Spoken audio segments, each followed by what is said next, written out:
Inilah makhluk yang Allah abadikan satu-satunya nama yang sangat mulia yang Allah abadikan di dalam Al-Quran.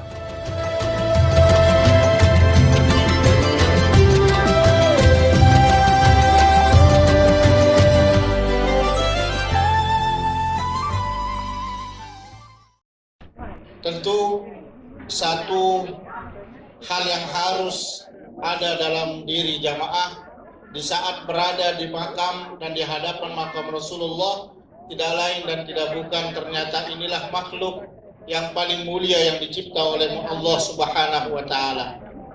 Inilah makhluk yang Allah abadikan satu-satunya nama yang sangat mulia yang Allah abadikan di dalam Al-Quran. Inilah nama dan orang yang Allah tinggikan derajatnya dan agungkan namanya.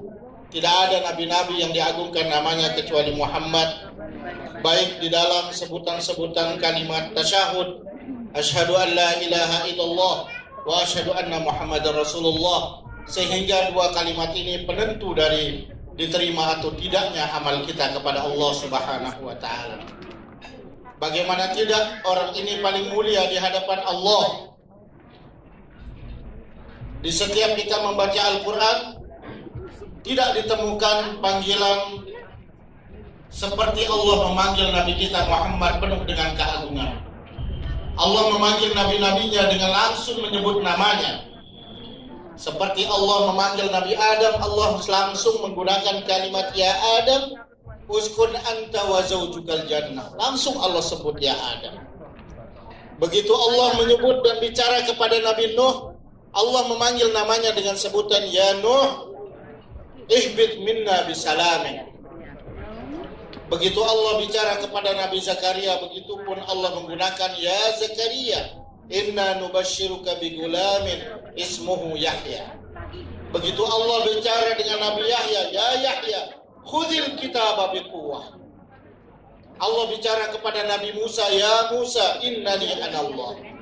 Allah bicara kepada Nabi Isa, ya Isa, inni mutawaffika wa rafi'uka ilayya. Tapi begitu kita buka suratul Fatihah sampai suratul An-Nas, tidak kita temukan Allah memanggil ya Muhammad, tidak ditemukan. Kecuali Allah menggunakan ya ayyuhan nabiyyu la yahzunuka allazina yusari'una fil kufri, atau ya ayyuhar rasulu inna arsalnaka basyiran wa nadhiran wa da'iyan ila Allah biiznihi wa sirajan munira. Begitu agung Muhammad di hadapan Allah Subhanahu wa taala. Bagaimana tidak diagungkan oleh Allah, satu-satunya nabi yang diberikan kunci syafaat dari sekian banyak nabi hanya Muhammad. Kita seluruhnya akan berlarian nanti Bu di hari kiamat tanpa berbusana, penuh dengan peluh dan keringat, khawatir dan gelisah. Apakah kita disiksa atau diberikan nikmat? Apakah kita masuk surga atau neraka? Lari kita kepada Nabi Adam untuk minta pertolongan. Ya Adam, mohon berikan kami pertolongan dalam bentuk syafaat. Apa kata Nabi Adam? Ma'ziratan ma'ana alai. Saya aja lagi ngurus diri sendiri, saya nggak mampu. Pergilah kepada kalimullah Musa. Pergilah engkau kepada orang yang sudah langsung diajak bicara oleh Allah, yaitu Musa. Kita berlarian seluruhnya kepada Nabi Musa, meminta hal yang sama, tolong kami wahai Musa, berikan kami syafaat. Nabi Musa menjawab dengan jawaban yang sama dengan Nabi Adam, ma'ziratan ma'ana alaih. Aku aja lagi ngurus diriku sendiri. Pergilah kau kepada Khalilullah Ibrahim. Pergilah kalian kepada kekasih Allah yang bernama Ibrahim. Berangkat kita meminta hal yang sama, dijawab hal yang sama. Begitu kepada terakhir di Nabi Isa.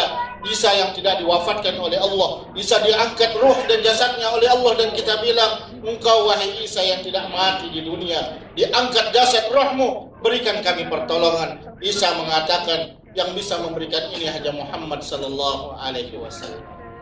Lantas kita berlarian menghadap kepada Muhammad sallallahu alaihi wasallam. Ya Muhammad, isfi' fina, ya Muhammad, berikan syafaatmu kepada kami. Lantas Muhammad mengangkat tangannya dan meminta kepada Allah syafaat. Kemudian Allah langsung mengabulkan dan memanggil nama kita satu persatu. Memanggil nama kita satu persatu. La haula wala quwwata illa billah. Karena apa? Karena Allah sangat mengagungkan Muhammad.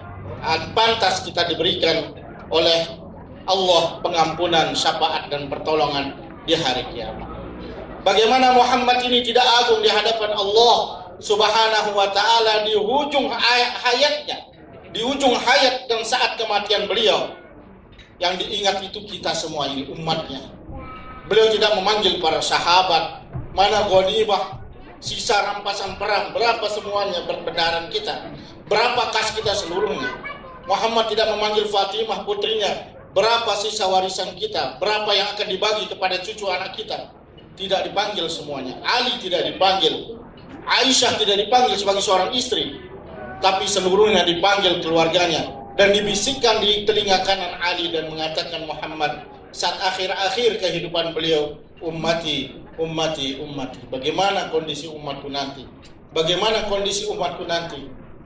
Karena semua fitnah yang ada di zaman-zaman sebelumnya itu dikumpulkan di zaman baginda Muhammad sallallahu alaihi wasallam sampai akhir zaman.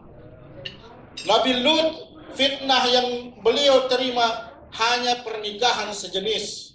Laki-laki doyan dengan laki-lakinya, perempuan menikah dengan perempuan. Hubungan sesama jenis. Itu adalah tantangan berat bagi Nabi Lut. Nabi Musa, yang ada adalah pertikaian antar kaum. Sehingga Nabi Musa memilih untuk lari dari kaumnya, menghindar dari kaumnya karena konflik yang berkepanjangan yang begitu sangat. Nabi Yusuf, korupsi yang sangat luar biasa. Semua ada di kerajaan seluruhnya mengambil harta perbendaharaan dengan zalim dan tidak hak, mengambil rampasan-rampasan dengan tidak hak. Dan pada Nabi kita Muhammad sallallahu alaihi wasallam dan zaman kita sekarang ini, seluruh fitnah itu digabungkan. Seluruh fitnah itu ada kita lihat. Pembunuhan sepertinya nyawa sangat murah pada zaman ini.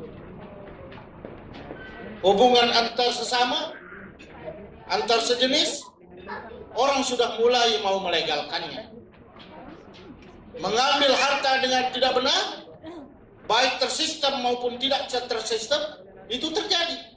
Semuanya ada. Sehingga satu ingatan Muhammad kepada kita adalah falyahdharil ladzina yukhalifuna an amrih an tusibahum fitnatun aw yusibahum adzabun alim. Hei, hati-hati. Muhammad ini diagungkan oleh Allah. Muhammad ini bawa risalah. Kalau engkau tidak ikuti dia, maka ada dua yang kita diberikan oleh Allah. Yang pertama fitnah. Fitnah. Kita lebih senang mendengar lagu-lagu daripada Al-Quran. Itu fitnah. Fitnah. Anak-anak sekarang sudah sulit untuk dididik oleh ibunya atau bapaknya. Fitnah. Susah untuk mencari hal yang haram, hal-hal yang halal. Susah sekali mencari hal yang halal. Bertebarannya barang-barang yang haram. Wanita-wanita kita mohon maaf mengumbar auratnya. Laki-laki kita tidak bertanggung jawab, sudah beristri tapi mencari yang lain. Ini fitnah. Semua ada fitnah. Dan yang kedua, Allah akan berikan autusibahum adzabun alim. Allah akan kirimkan bencana baik malam hari atau pagi hari. Allah akan kirim langitnya untuk menegur kita. Allah akan kirim anginnya untuk menegur kita. Allah akan kirim tanah-tanah ini untuk menegur kita. Allah akan kirim senjata-senjata Allah yang lain berupa penyakit, binatang-binatang yang akan menyerang kita semua. Bagaimana Muhammad ini tidak mulia di hadapan Allah Subhanahu wa taala? Allah mengatakan innaka la'ala khuluqin azim. Hei Muhammad, engkau adalah dalam suatu akhlak yang sangat tinggi dan mulia.